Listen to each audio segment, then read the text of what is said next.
Finally અહીંયા મેડીમાનું મંદિર આવેલું છે. તો આ શેરીની અંદર ઘણા વર્ષો જૂનું પ્રાચીન મંદિર છે. તો આપણે જવાનું છે મંદિરે.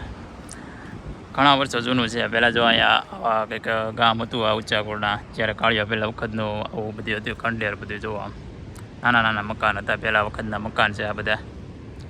ત્યાં જો અત્યારે તમે લોકો આવો અને મેડીમાના દર્શન કરવા માગતા હો તો જો અહીંયા અત્યારે ઊંચાકોટા બીચની અંદર અહીંયા આવી જવાનું. એને આ જો અહીંયા બેસ્ટમાં બેસ્ટ લોકેશન આવે છે. અને આ રસ્તો ચામુંડાના મંદિરે જાય છે. હું તમને લોકોમાં ચામુંડાનું મંદિર બતાવું. આ છે રત્નેશ્વર મહાદેવ મંદિર.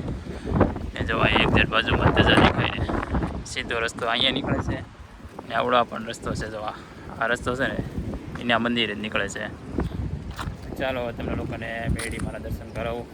ઘણાની એક ભાઈને ઇન્સ્ટાગ્રામમાં 2-3 જણાની કોમેન્ટ હતી ભાઈ કે તમારા ગામમાં મેડીમાનું મંદિર છે કે નહીં એમ. તો આપણને એમ થયું કે શોર્ટ વિડીયો પણ બનાવી લઈશું, રીલ પણ બનાવી લઈશું ને બ્લોગ પણ બનાવી લઈએ આપણે.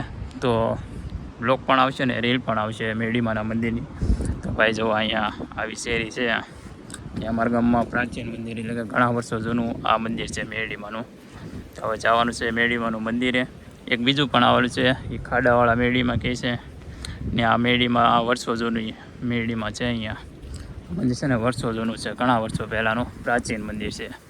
એમ કહેવામાં આવે છે કે ઘણા વર્ષો પહેલાં અહીં કાળિયાબેલ વખતનું આ મંદિર છે. આવી રીતનું જોવા આવી રીતે પહેલાંના મકાન બધું જોવા. ત્યાં જો એક્ઝેક્ટ બાજુમાંથી મેડીમાનું મંદિર આવેલું છે.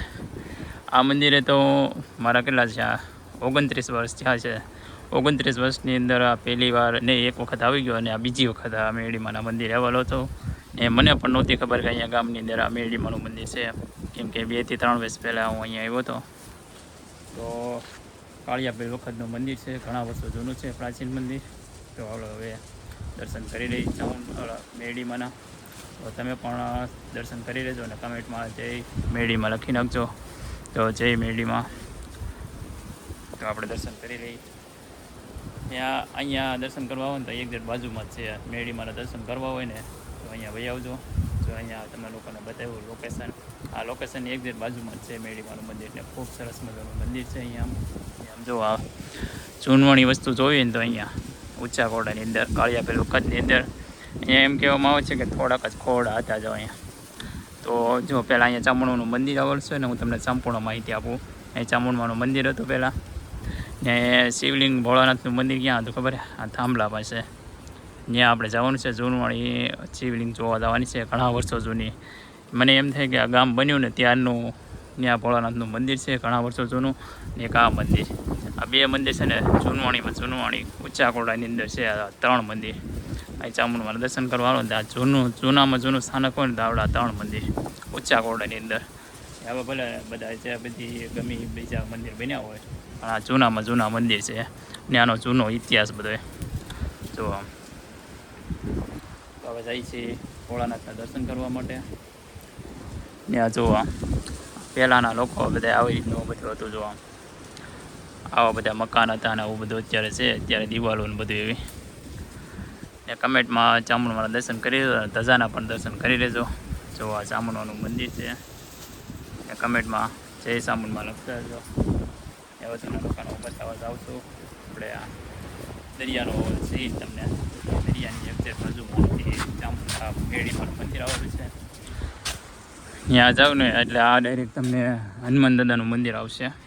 ત્યાં આ રસ્તે હનુમાન દાદાનું મંદિર આવેલું છે. જો આ રસ્તો છે ને એ ડાયરેક્ટ હનુમાન દાદાનું મંદિર આવેલું છે. ઊંચાકોટા આવો ને તમારે બેસ્ટ લોકેશન જોતું હોય ને તમને ક્યાંયથી ન જડે ને તો આ રસ્તો છે ને આ ડાયરેક્ટ હનુમાન દાદાના મંદિર જ નીકળે છે. તો હનુમાન દાદાનું મંદિર પહેલાં આવે ને ખેતપાલ દાદાનું મંદિર આવશે ને પછી હનુમાન દાદાનું મંદિર આવશે. એની એક્ઝેક્ટ બાજુમાં જ ત્યાં ઊંચાકોટા મસ્ત મજાનું બેન્ચ, એટલે કે આવું બેન્ચ તમને ક્યાંય નહીં જોવા મળે.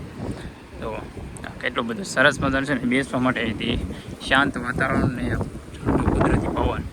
સામે છે ને એ છે ભોળાનાથનું મંદિર છે. 5000 વર્ષ જૂનું એમ કહેવામાં આવે છે. 5000 વર્ષ શિવલિંગ છે જૂની. એની આવેલું છે ભોળાનાથનું મંદિર. આવેલું છે કેમ કે અત્યારે પવન ઘણો બધો છે ને એટલે આપણે નજીક નથી જવા તો દરિયામાં, એટલે કે તમને લોકોને પવનનો અવાજ આવશે ઘણો બધો. ને આપણે કંઈ અત્યારે માઇક લેવા જવાનું છે આપણે થોડાક દિવસની અંદર. તો અત્યારે તમે લોકોને બતાવી દો આમનામ. તો આ છે બેસ્ટ ઊંચાકોટાની જગ્યા. જે કોઈને આવવું હોય તો આ જગ્યાએ તમને લોકેશન આપેલું જ છે ઉસાકોડાની અંદર. અને વિડીયોની અંદર પહેલી વાર આવ્યો તો લાઇક શેર અને સબસ્ક્રાઈબ કરી દેજો. એ તમને અલગ અલગ લોકેશન બતાવીશ. અહીંયા મોવા તાલુકાની અંદર જેટલા બધા કોઈ પણ સ્થળ આવેલા છે ને એ બધાની સંપૂર્ણ માહિતી તમને લોકોને આવીશ કે અહીંથી 30 થી 50 કિલોમીટર સુધીની. તો બધા સબસ્ક્રાઈબ કરતા હતો.